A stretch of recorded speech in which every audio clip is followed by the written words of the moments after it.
So hello everybody and welcome to another edition of Presenting Our Presence. Presenting Our Presence, commonly known as POP, is a vodcast that's released every full moon, and it features the phenomenal Indigenous folks that work at the University of Alberta. I'm one of the co-hosts, and my name is Florence Glanfield. I'm a citizen of the Métis Nation of Alberta. I'll invite my colleague Michelle to introduce themselves, and then we'll turn it over to our featured guests today to introduce themselves. Thank you. Thank you, Florence. Hello, everybody. My name is Michelle Durocher. I'm from the Fishing Lake Métis Settlement. And at the university, I work in the president's office as the Executive Operations Coordinator.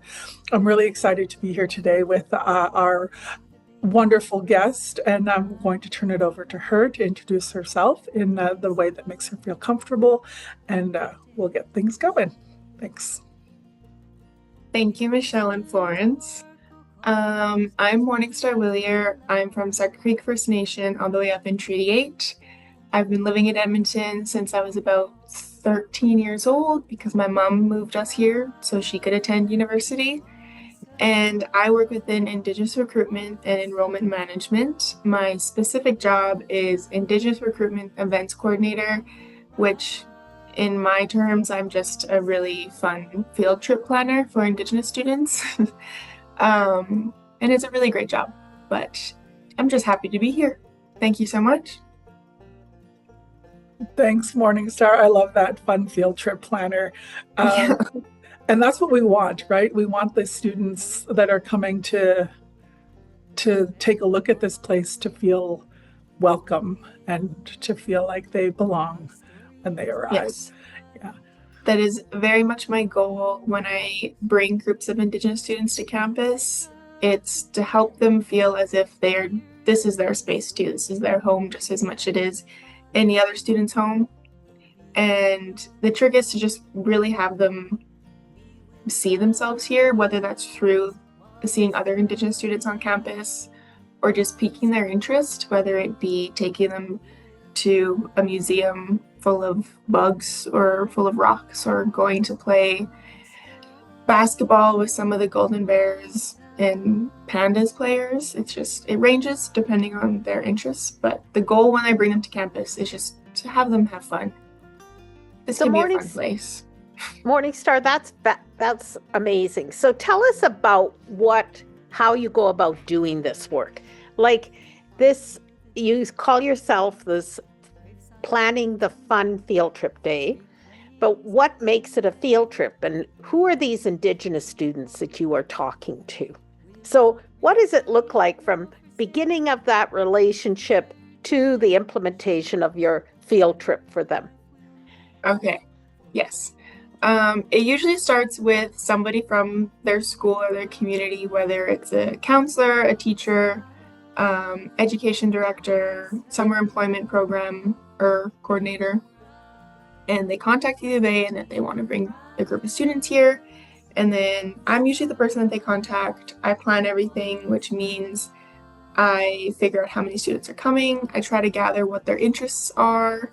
And then from there, I plan accordingly. So if a student is interested in sports, or if a group of students are more interested in sports, then I'll do something more sports related, like taking them to go play basketball with some of our student athletes. And with that, I also give them a tour of campus, try to help them get familiar with it. I show them a lot of my favorite spaces that have really grounded me as a student on campus, because being an Indigenous student at the University of Alberta can be a little intimidating. So taking those small moments back and showing the students how to do that is really important, I would say. And then I give them pizza. I feed them. I hang out with them. I try to make them laugh. And if they don't laugh, then I make them laugh at me, which usually works. And it's just a matter of having them feel comfortable. And so I do that by showing them that the U of A, although it's a university, is still just a place. It's still just a fun place. It doesn't have to be scary. As big as it is, there's small areas that kind of help you feel a bit more at home, whether that be First People's House or the Indigenous Student Union, Dewey's, Rutherford Library, what I call the sculpture graveyard between law and fab. Like, there's just spaces all over campus that should be able to be a home to Indigenous students. So are these students primarily from Edmonton area high schools, or are they from reserves, First Nation communities from around the province? Like, which of those schools would do this kind of reaching out? I'm fascinated with this. Thank you. It's a wide range, actually. So we do get a lot of schools from Edmonton area who bring their students to school, whether it be Braiding Futures from Edmonton Catholic or completion coaches bringing their First Nations, Métis, or Inuit students to campus from Edmonton Public. It ranges. There's also a lot of schools from nations that come to visit. So actually next week, a summer employment program that's being held within Musqueam is coming to campus for a visit. We also have Northern Youth Abroad, which is a program meant to bring like Indigenous students from Northwest Territories, from Nunavut, all the way down to Edmonton to view all these different post-secondaries. And they're one of my favorite groups that come every year.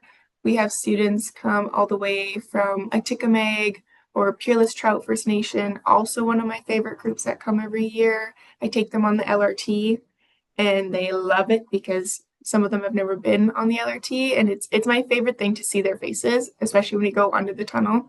It's so cute, especially when they come every year and then they're the same students who are like, oh, I remember it's this stop because we go under the tunnel. And I'm like, I love that you remember it already. So that's a really great feeling. We also work with the surrounding nations. So Alexis, Alexander, Enoch, Musqueam, Paul Band First Nation, all of those like to come to campus as well. And obviously we like to bring them here because we work so closely with them in their community. So it really ranges. It's my best, like my favorite is that no group is the same, because some group can come from a nation way up north. Some can come from a public school in Edmonton. And even if there's two different nations that come from up north, like I did Little Buffalo one day, and the next day or the next week I did Atikamekw. And although they're close in like proximity, the students are entirely different. Well, Michelle, I'm just going to jump in because now I'm really curious. Morningstar, what brought you to this work? Like, how did you get involved in this role? What's the story you tell about how you came to this work? That is a great question, and honestly, one I've never really thought of because I think I kind of got here by accident, but it makes sense for me to be here. When I started university, I was coming straight out of high school. I didn't do the best in high school. High school was not the place for me. I literally remember finishing grade 12 and not being sure what I was going to do after high school, after graduation, and just thinking, please just get me to university. Speaking to myself, like, just get to university and you'll prove yourself there. And that's exactly what I did. I entered in through the transition year program. I came from Harry Ainley High School, which is a very high population school with a very low Indigenous population. So I didn't have too many Indigenous friends as like an adolescent, which was, I'm realizing, kind of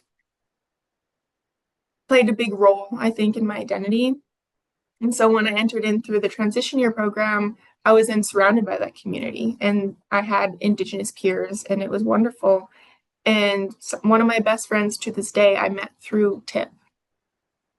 And I love it. And she has her own little family and I'm an auntie to her sons and they just mean a lot to me.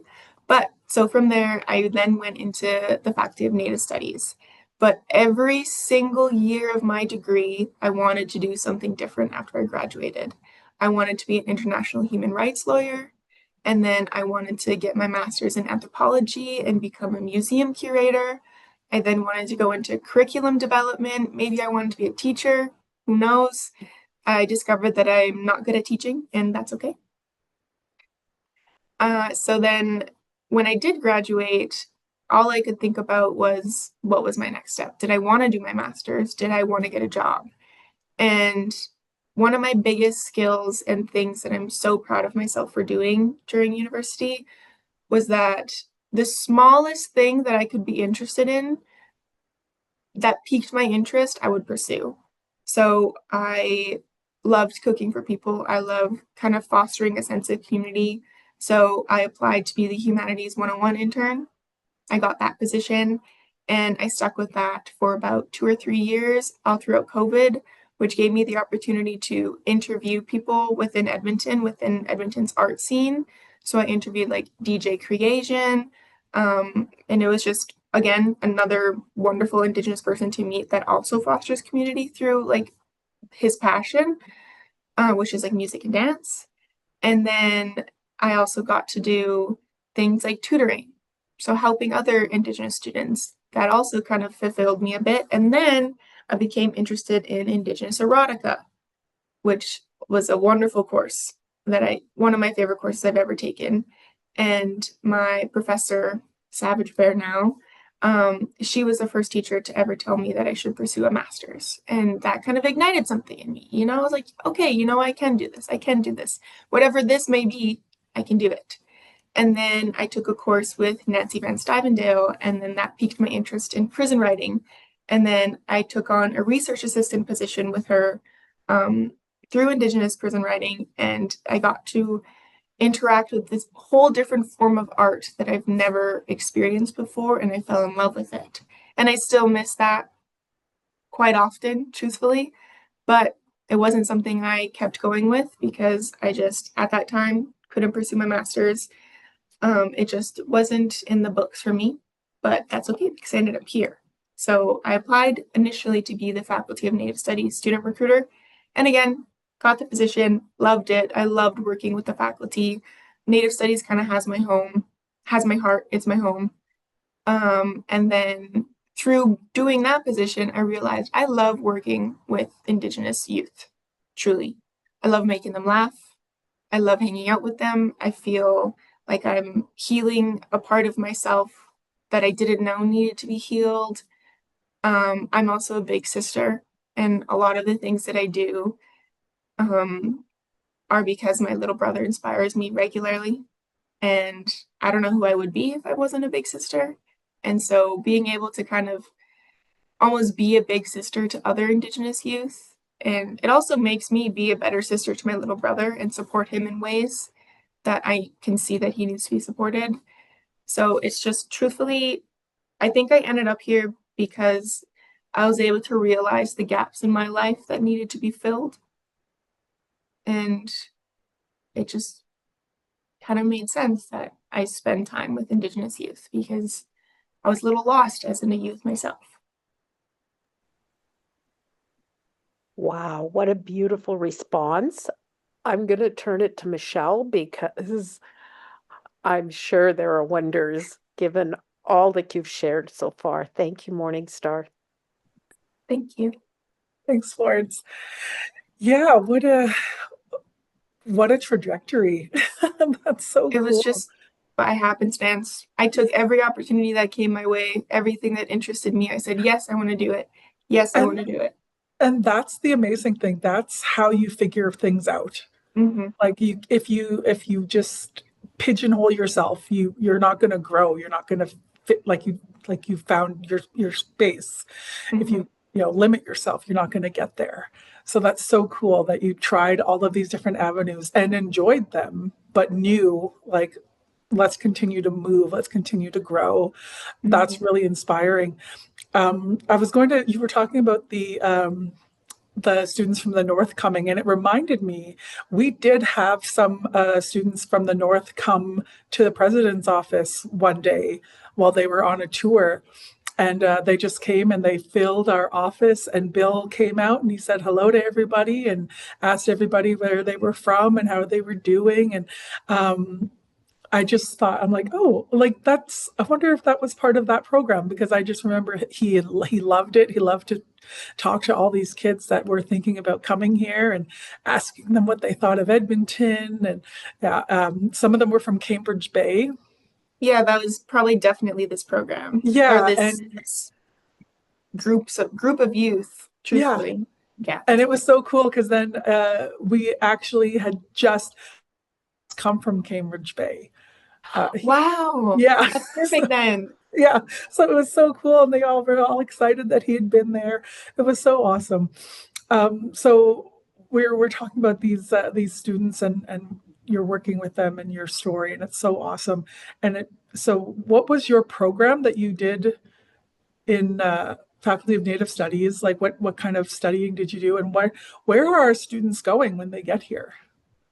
Yeah, so great question. For me, I did my major in Native Studies and my minor was in anthropology with a focus on like sociocultural anthropology because it all makes sense now. Like I have such an an interest and a passion for understanding community and how community shapes a person and what culture looks like in different communities and how communities uphold culture and traditions and everything of that's really cool sort. And so Native Studies and anthropology kind of just meshed together so well, and it just made everything in my brain make sense. I felt as if everything in the world kind of made sense to me when I was studying. Looking back now, when I was studying, totally different answer, totally different.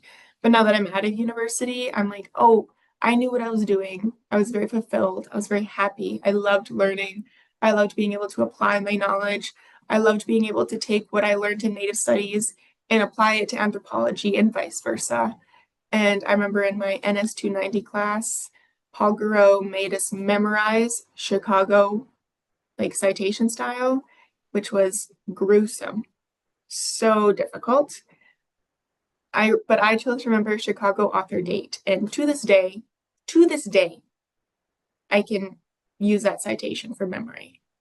And I say that because that is one of the biggest skills I developed in my degree that I was able to apply to both anthropology and Native Studies because I was coming from a research perspective. So that also kind of helps me be able to observe what needs to be changed or shifted as like I bring more students to campus, what works and what doesn't, and everything of that really cool bit. But now Indigenous students are actually applying the most to the Faculty of Science, which I love to see.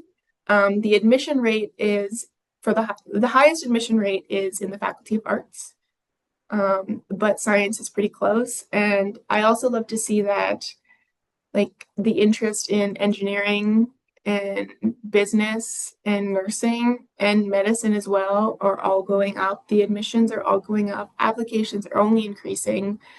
Although like small amounts, but nonetheless, like it's a little steps that take you the farthest sometimes. So it's just really wonderful to see. I remember last year we had an Indigenous student apply to astrophysics and they got in. Yes, it's wonderful. Like I swear every year your mind is blown again by the capability of our youth. And I just want that to be known is that there is so much beauty within being an Indigenous person and everything that we are capable of, especially our youth. And it's just something I try to reiterate as much as possible with anybody they interact with. Like the Indigenous youth today are really going to, I think, shape our society. And I'm so excited for it because they're going to make and create such groundbreaking change, even more so than it's already been done. And it's just so nice to be a part of it and to be able to see it. And there will be students where they're on campus and I can tell that they want to be here. They want to come and pursue post-secondary, which is wonderful. And then I see other students who are just like, yeah, post-secondary isn't for me, but this is what I want to do in my community, which is just as important and just as groundbreaking and world changing as coming to post-secondary. But yeah, there's also an increase in an interest in criminology, which is also really cool. The interest in law has kind of stayed the same. Indigenous people just love law, apparently. Yeah, even I wanted to be a lawyer at one point. Definitely not fitted for law school though. Love to argue, but that's about it. That's funny. Yeah, I just came from seeing Kathleen in Faculty of Law, so that's funny. It's timely. So that's so cool that the increase in those like STEM programs is so cool. Yes, It'll and be oh, sorry. I was going to say it'll be really cool to see how that grows and how that influences those areas, right? To have an Indigenous perspective in those areas. Yeah, it's so interesting to think about because when I talk to students about coming to post-secondary, I talk about it in a way of it's not only what the university can give to you or provide to you, but it's also what you can bring to the university. And that what you have, these Indigenous youth, isn't what everybody else has. Like they have their inherent knowledge, they have their traditional ecological knowledge or their traditional knowledge, their kinship building, like all of these very inherent ways of living can be turned into skills. And I talk about living between two worlds and how you kind of have to create your own third world where you blend them and the benefits that can come from that, not only for you, but also for everyone kind of around you. And I love thinking about the Indigenous scientists that are coming who have that Western perspective in education while also still carrying their traditional knowledge in education and just what they inherently know existing as an Indigenous person within this world and on this land. So it's important to remind them of that because I think that's what's going to carry them through things, through university, through this colonial society. Yeah, and just building that their own community here when you're away from your home, Yes. like being As able to well as connect.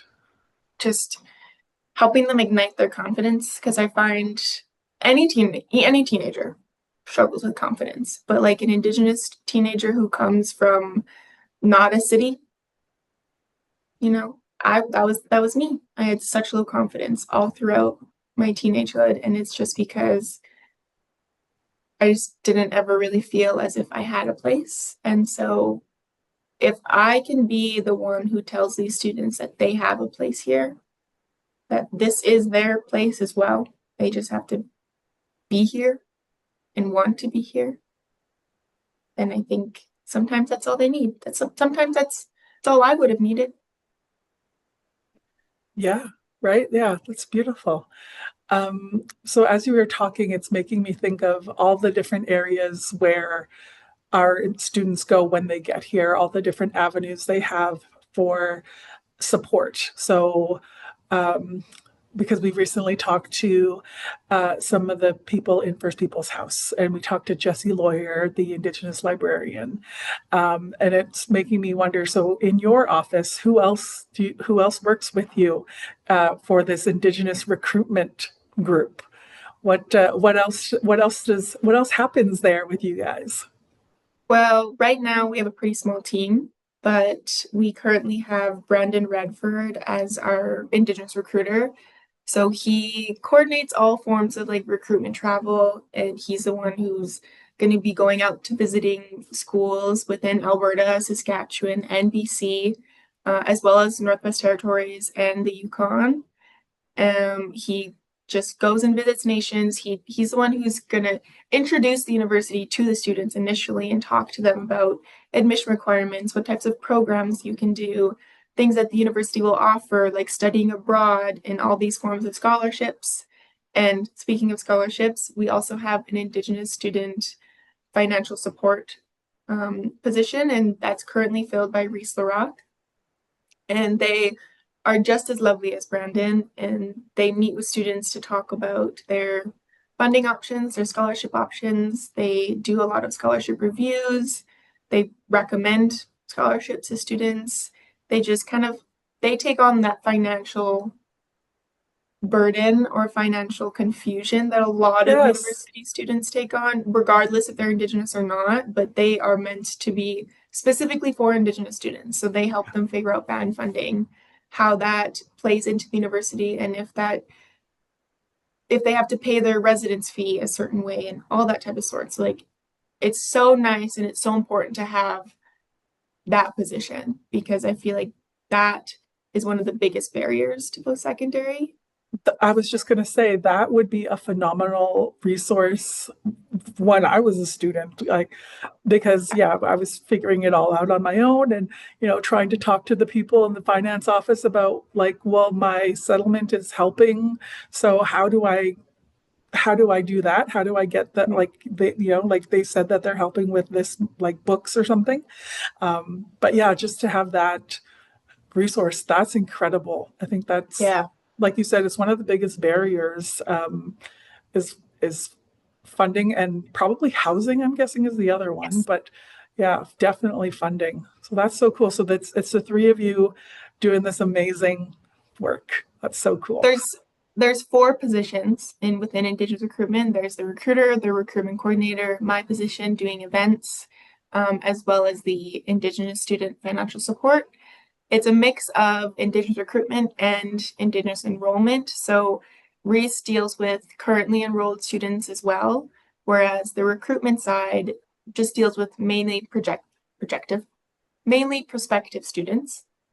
And it's a great team. Truthfully, since we've developed as a unit, we've really been able to see the impact that we have had on Indigenous students.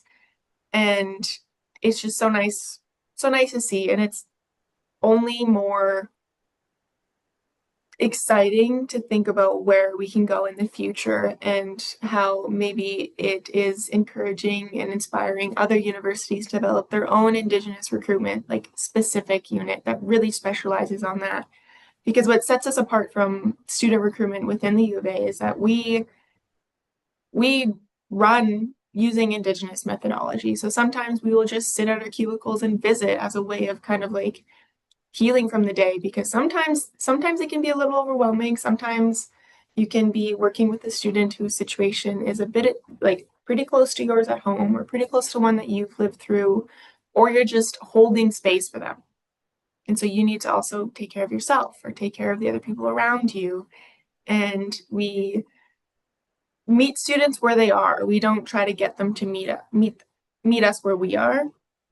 And I think that is also one of the most important things when working with Indigenous youth, is to just get down to where their eye level may be, figuratively, but also literally, perhaps.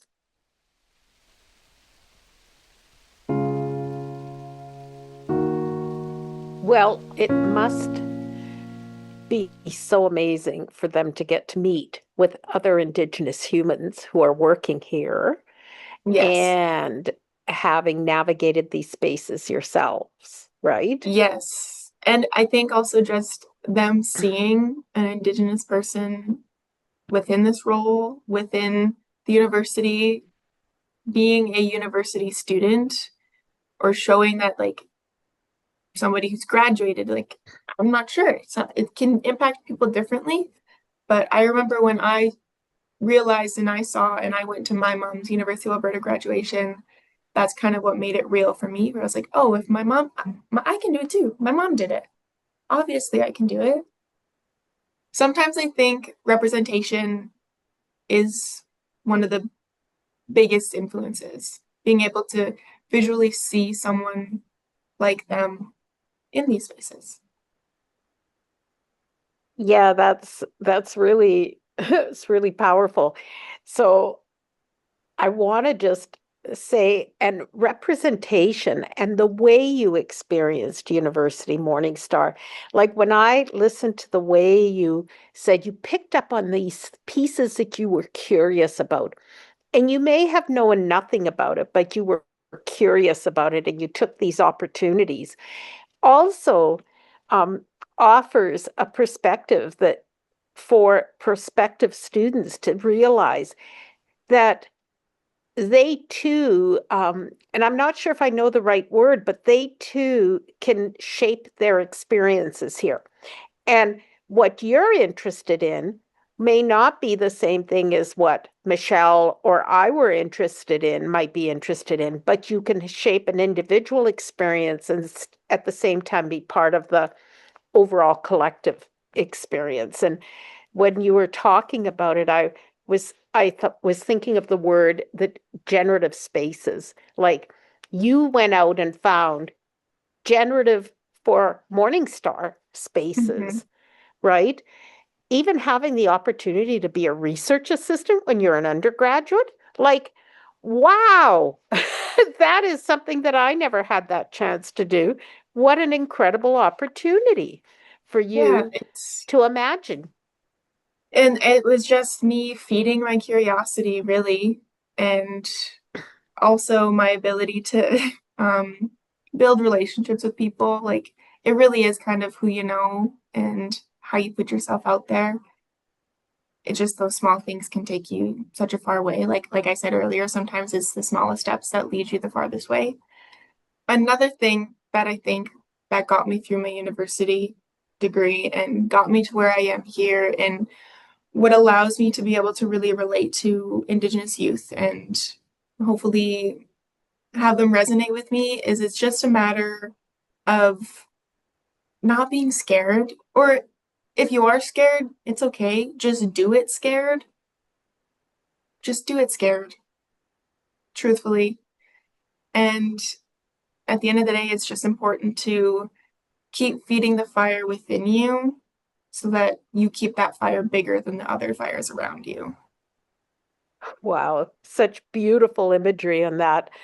And yeah, and that fire inside is really your passion or your curiosity, whatever word you want to, but it's also part of figuring out who you are meant to be, right? I Yeah. think it's so beautiful.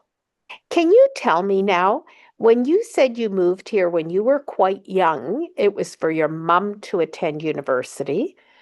What Yes. program did your mother study?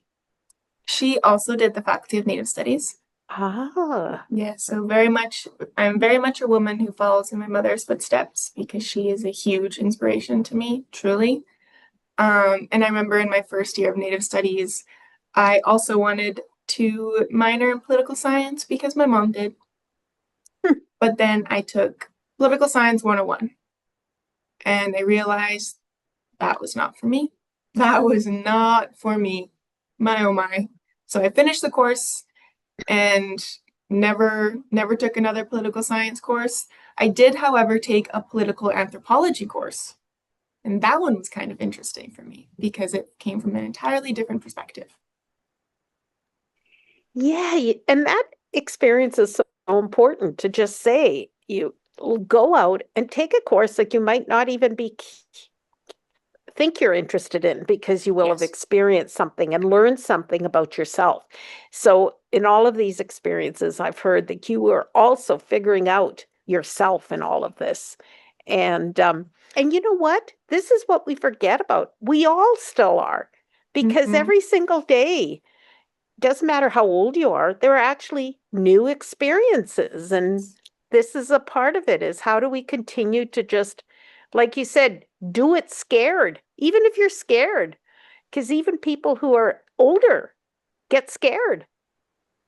There's so many times where I am scared to interact with Indigenous teenagers when I'm like, well, they can be scary. Teenagers can be scary. But it's a matter of I don't need to be scared of them. Like, they are me and I am them. There's not much different at all. And I think reminding myself of that is what helps me be able to meet them where they are, is that I'm not any different. I'm not any better. They are essentially our future. So, in a way, I look up to them the most and they inspire me the most, genuinely.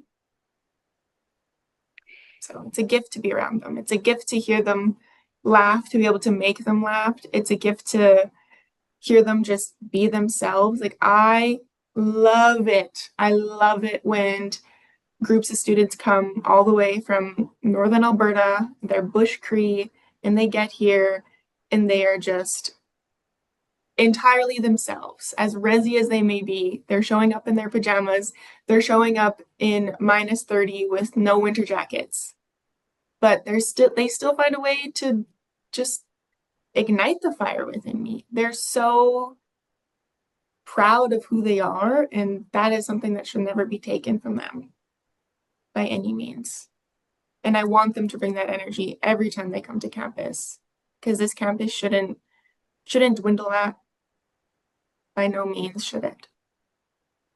You know, Morningstar, as you talk, I keep thinking about the Indigenous Student Success Survey, right? And how we, every few years, every 5 years, we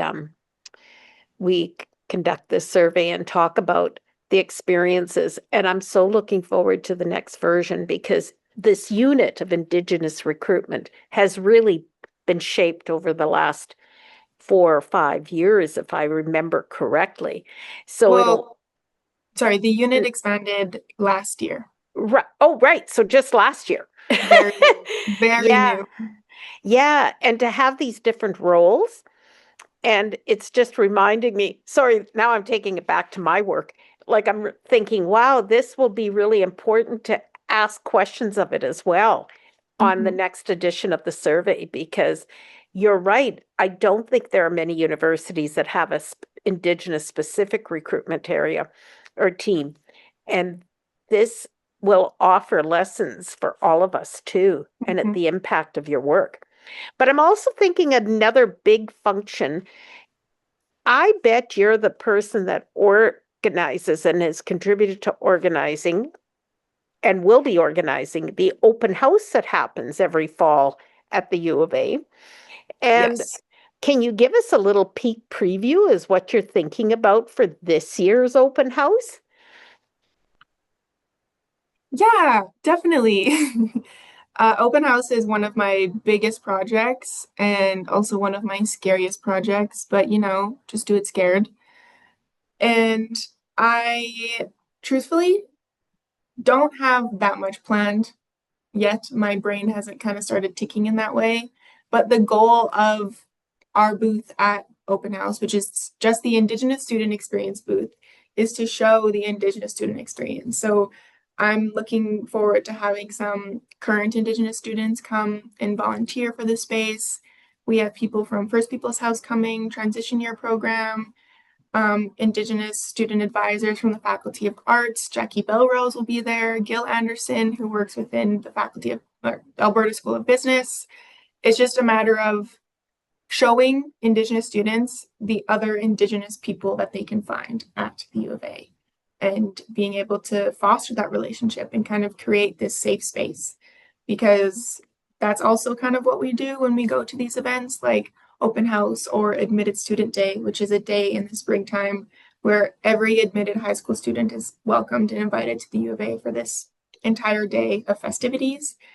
And my goal when I attend these events is to just create a space for the Indigenous students to go and feel welcome and feel seen.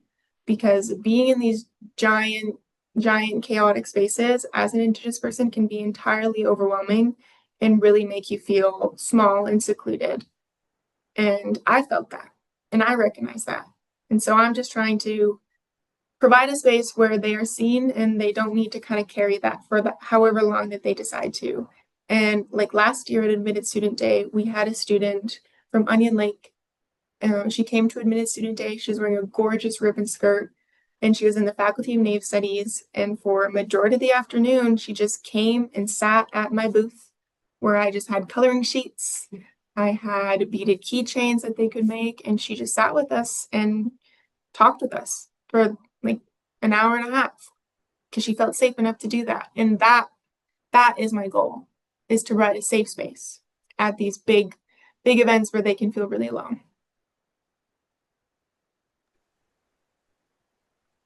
Wow. Well, I'm conscious that we're close to the end of our time together. I think Morningstar, that was amazing. Thank you so much for who you are and how you bring yourself into this beautiful work that you're doing as part of the Indigenous recruitment team, and for making the spaces for our prospective students and those students probably keep in touch somewhat after they join the University of Alberta as well. Mm-hmm. And thank you for telling me about the student who enrolled in astrophysics, because that is the fourth person that I've now heard about who is Indigenous. And I met somebody in January who's doing a postdoc in astrophysics, Wow. a Navajo fellow. And then I just met someone last week who did work at the University of Victoria in astrophysics, a Blackfoot fellow. And then earlier I met a another Blackfoot fellow who did a work in physics and was part of the Nobel Prize in Physics. And if you want to learn something really cool, when that team, it was about the black hole and LIGO, I think it is, LIGO, the announcement for the that Nobel Prize was, for the first time ever, also made in Blackfoot. Wow. So just that's sort of inspiring for me. Those are the pieces, but thank you for being the amazing person you are and for contributing to this edition of Pop. I'll turn it over to Michelle. Thank you. Yeah, thanks, Florence. And thank you, Morningstar, as Florence said, for just being who you are. I think that just who you are is who students need when they arrive here. That person who knows exactly what they feel like, what they're coming, where they're coming from, their mindset, who can empathize with them, and at the same time kind of not just see where they're coming from, but see what they need. I think that's really important, because that just kind of builds that sympathetic and supportive environment for them, so that they know that they can trust you. And that is so important, coming to this place that is so overwhelming and can be so scary, and just to know that they can do it scared because they have you there to trust, to help, to go back to if they need to, you and your whole team, right? That they know that there are people who are here specifically to help them succeed, is so important. And I really, as well as people who can see their success, who can see them going places, and having people believe in them. And that was like the biggest thing for me, is when my professor was like, I can see you pursuing this as a master's, and then having another professor confirm, like, just knowing that there are people that believe in you and that see something within you, it makes you want to find it. It makes you want to find what it is that they see. And it's just, that belief just holds so much power. And I remember talking to my little brother, because he didn't like high school. He wasn't doing great. And I just remember telling him, like, you have a brain for a university if you want it. Like, if you want to go to university, you can. Like, you have it within you. Yeah, and it just is for you. Despite what you might, your fears or worries, it is for you if you want to be here. Yes. And just hearing him say, "You really think so?" And I was like, yeah, like, don't let this westernized colonial form of education, where they grade you with standardized tests in a classroom full of four walls and uncomfortable desks surrounded by people who don't look like you or understand you, tell you that you can't be here.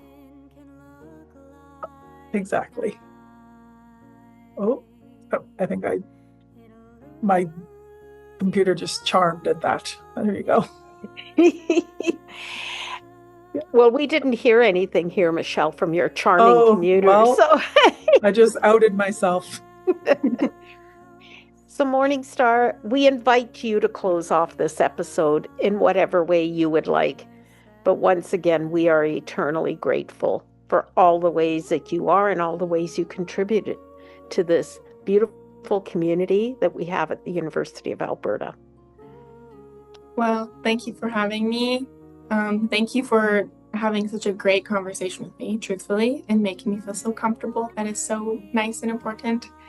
But overall, I also just want to thank you guys for creating a space, like a video podcast where you're just honoring and showing Indigenous excellence, like that is so powerful. And it just makes me so happy because Indigenous excellence needs to be talked about more. It needs to be congratulated. It needs to be recognized. It's happening every day.